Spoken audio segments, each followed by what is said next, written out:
আপেলের ডাইনি। আর গ্রামের বাড়ি একটা ডাইনির ঘর ছিল। ও একটা আপেলের বাগানে থাকতো।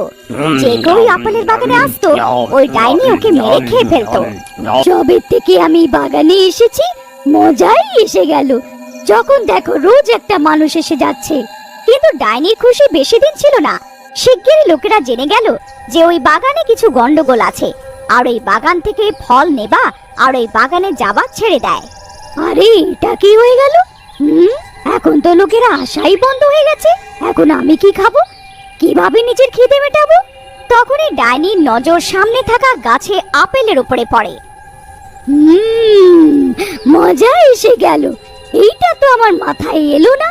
মনে হয় আগের বার কোনো মাথা মোটার মাংস খেয়েছিলাম।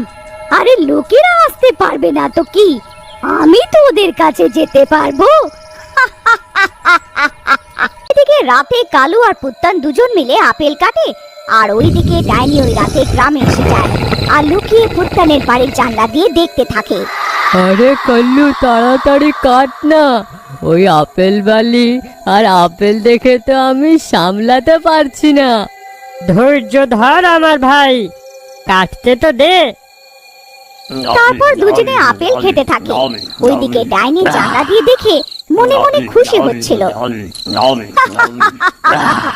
খাও খাও, একবার খাও, তারপর দেখো আমার আপেলের কেরামতি। এই কালু আর পুত্তান আপেল খেতে থাকে। ওরা ওইখান থেকে উধাও হয়ে যায় আর দুটো আপেল রয়ে যায়। ডাইনি ভেতরে যায় আর ওই দুটো আপেল উঠিয়ে নেয়।